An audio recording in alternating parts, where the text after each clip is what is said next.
आपण पाहतोय यावेळी रुपाली चाकणकर या सुनेत्रा पवार यांना आपला राजीनामा सुपूर्द केल्यानंतर बाहेर आलेल्या आहेत, बाहेर निघालेल्या आहेत आणि आता माध्यमांशी संपर्क साधत आपली प्रतिक्रिया देतात।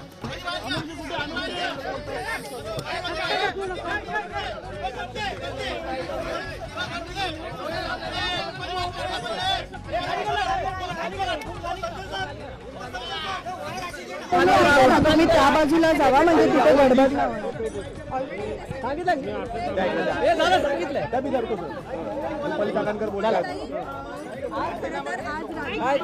करा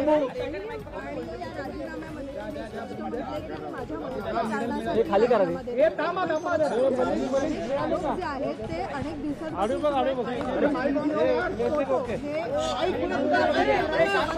खाली जरा सर टीव्ही नाही खाली करा। शिवणिका संस्थान या संस्थानेमध्ये जे महादेवाच्या मंदिराचं देवस्थानाचं ट्रस्ट आहे, या ट्रस्टवरती मी प्रदेशाध्यक्ष होते तेव्हापासून सदस्य म्हणून काम केलेलं आहे। माझ्या समवेत समाजातील वेगवेगळ्या क्षेत्रातील अनेक प्रतिष्ठित नागरिक, अनेक मान्यवर या ट्रस्टवर होते आणि या ट्रस्टवर मी जेव्हा होते त्याच्यानंतर मी आयोगाचे अध्यक्ष झाले आणि मला सुरुवातीला हे सांगायचं आहे, या ट्रस्टचा कार्यकाळ हा 8 ऑगस्ट 2025 रोजी संपलेला आहे। खरं तर समाजामध्ये आपण आयुष्य जगत असताना कोणाला ना कोणाला गुरु मानत असतो। खरात पती पत्नीला माझ्या परिवाराने गुरु मानलं, आम्ही गुरु मानलं आणि काही वेळा तिथं होत असलेला कार्यक्रम, मग तो महाशिवरात्रीचा असेल, गुरुपौर्णिमेचा असेल, या कार्यक्रमाच्या निमित्तानं विद्यार्थ्यांच्या शैक्षणिक साहित्य वाटपाचा असेल, या निमित्तानं आम्ही उपस्थित राहत होतो। यामध्ये एखाद्या व्यक्तीला आपण गुरु मानले आणि त्यानिमित्तानं संपूर्ण कुटुंब आम्ही त्या कार्यक्रमात उपस्थित राहत होतो। माध्यमांमधून सातत्याने दाखवले जाणारे व्हिडिओ हे काही वर्षापूर्वीचे आहेत। गुरुपौर्णिमेच्या निमित्तानं अनेकांनी ती पाद्यपूजा केली, तशी मी माझ्या पतीने देखील ती पाद्यपूजा केली। 5-6 वर्षापूर्वी ज्यावेळेस आपण ज्या लोकांच्या संपर्कात असतो ते 5-6 वर्षानंतर एखाद्याचे कृत्य, एखाद्याची वैयक्तिक वागणूक, त्याचं वैयक्तिक आयुष्य याच्याबाबत आपल्याला कोणतीही सुत्राम कल्पना नसते। आज आपण ज्यांच्याबरोबर आहोत, जे आपल्याबरोबर आहेत, ते उद्या पुढे जाऊन कसं वागणार आहेत ही कल्पना आपल्या कोणाला नसते। त्याच्यामुळं मी ही घटना समजली त्यावेळेस मला तो धक्का बसला।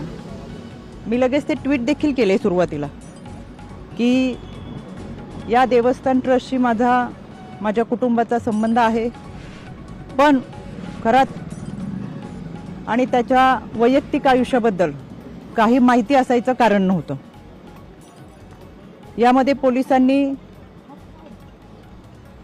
खोलवर निष्पक्षपणे तपास करावा हे मी परवाच सांगितलेलं आहे। त्याच्यासाठी आज मी पोलीस महासंचालक यांची भेट घेतली, त्यांना देखील या तपासाबाबतचं पत्र दिले, जे मी तुम्हाला माध्यमातून सुद्धा दिले।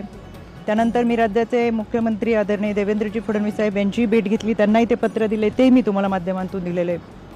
मी आता आदरणीय सुनेत्रा वहिनी, राष्ट्रवादी काँग्रेस पक्षाच्या आमच्या राष्ट्रीय अध्यक्ष, आमच्या नेत्या यांची भेट घेतली आणि एकंदर हा सगळा घटनेचा तपास हा पारदर्शकपणे व्हावा, निष्पक्षपणे व्हावा यासाठीची मागणी केली। यामध्ये आपण काही लोकांवर विश्वास ठेवतो, एक आध्यात्मिक श्रद्धा आपली असते, एक आध्यात्मिक भावना असते।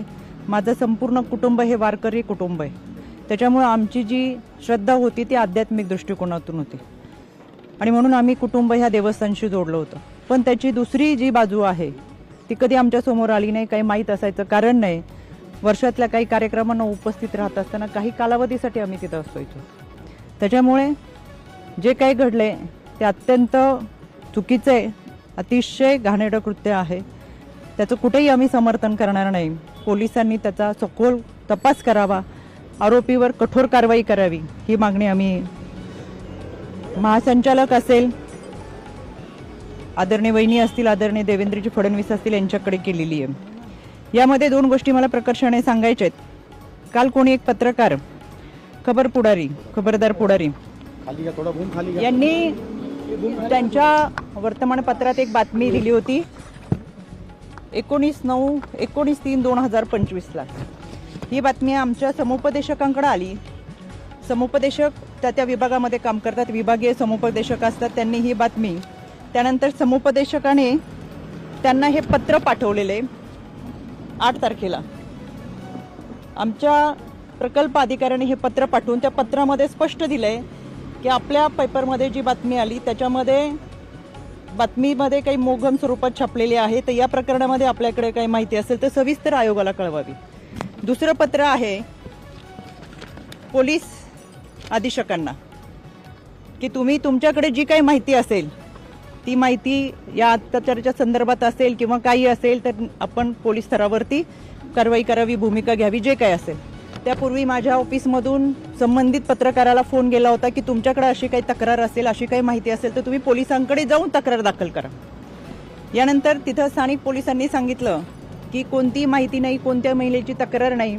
बऱ्याच वेळा चुकीच्या बातम्या ह्या छापल्या जातात आणि म्हणून त्यांनी आयोगाला ते पत्र पाठवले की आमच्याकडे कोणतीही माहिती नाही, जी काही बातमी मी दिली ती मोगम स्वरूपात दिलेली आहे, आमच्याकडे कोणतेही पुरावे नाहीत.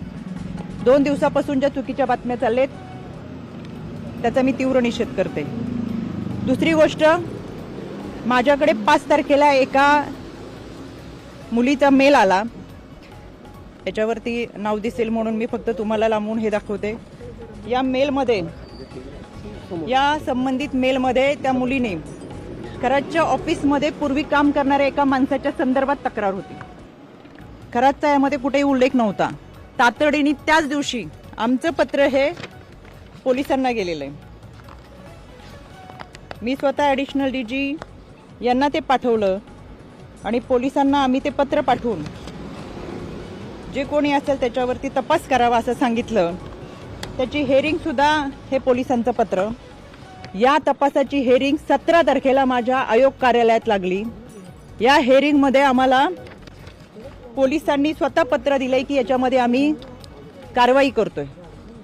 कोणालाही, कुठल्याही व्यक्तीला, संस्थेला, कोणालाही पाठीशी घातलेलं नाही. पण तोपर्यंत खराचं कुठेही नाव नव्हतं, पण त्यांच्याकडे काम करणाऱ्या माणसाचं नाव याच्यामध्ये होतं, तरी आम्ही कारवाईचे आदेश दिले होते. त्या अनुषंगाने आम्हाला तेजस्वी सातपुते त्यांचं पत्र आहे की आम्ही याच्यामध्ये कारवाई करतोय. हे पत्र आहे आम्हाला 17 तारखेला. 17 तारखेला यामध्ये जी तक्रार होती ती एका महिलेची कार्यालयामध्ये पूर्वी काम करणाऱ्या एका मुलाच्या संदर्भात होते. त्याच्यामुळे मला आवर्जून सांगायचं आहे की अशा पद्धतीने जे काही गोष्टी 2 दिवस चालू आहेत, चुकीच्या बातम्या चालू आहेत, एखादी व्यक्ती पुढे जाऊन कशी वागती, त्याचं कृत्य, वैयक्तिक आयुष्य आपल्याला कोणाला माहीत नसतं. आम्ही जोडलो होतो तर मी पहिल्याच दिवशी ट्विट करून सांगितलं, हो आम्ही संस्थानाशी जोडलेलो होतो, देवस्थान ट्रस्टमध्ये होतो. ते फोटो माझ्या आहेत. अनेक वर्षापूर्वीच्या आमच्या कुटुंबाबरोबरचे फोटो तिथं होते आणि एखाद्या गुरुची, पती पत्नीची पाद्यपूजा करत असताना गुरुपौर्णिमेच्या दिवशीचे फोटो आहेत. विशेष म्हणजे अनेक लोकांचे फोटो याच्यामध्ये आहेत, पण केवळ महिला म्हणून ज्या पद्धतीचं सॉफ्ट टार्गेट गेल्या 2 दिवसामध्ये करतात ते अत्यंत चुकीचं आहे. काही जणांनी पत्रकार परिषद घेऊन सातत्याने चुकीच्या बातम्या पसरवण्याचा प्रयत्न केला. कुणीतरी त्यांच्या आजच्या बातमीत दाखवलं 2 सप्टेंबरचा फोटो आहे. तर हा माझा फोटो आहे 12 सप्टेंबरचा. ह्याच्यावरची 1 तारीख पुढची खोडली आणि 2 सप्टेंबर दाखवलं आणि काहीतरी त्या दिवशी अमावस्या पौर्णिमा काहीतरी आहे असं चुकीचं दाखवलं.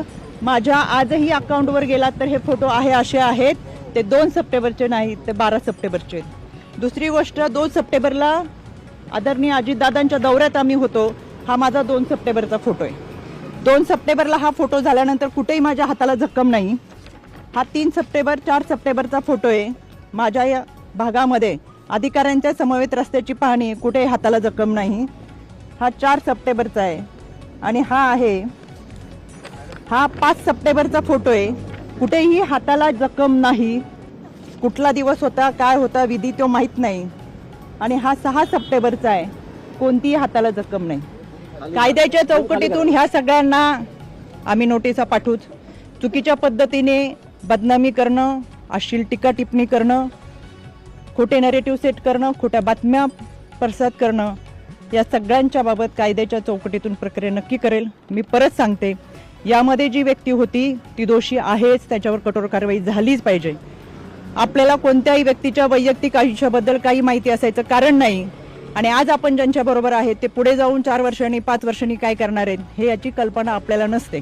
त्याच्यामुळे या व्यक्तीवर कठोर कारवाई व्हावीच ही मागणी मी आज केलेली आहे, आणि या सगळ्या गोष्टींचा निष्पक्षपणे तपास व्हावा. त्याच्यामुळे मी आज राज्य महिला आयोगाच्या अध्यक्षपदाचा राजीनामा माझ्या नेत्या आदरणीय सुनेत्रा वहिनी यांच्याकडे मी सुपूर्द केलेला आहे. याबाबतचा जो काही निर्णय असेल तो आदरणीय वहिनी घेतील. आपल्याशी बोलण्यासाठी मी सविस्तर पुराव्यासहित पत्रकार परिषद घेईल. धन्यवाद.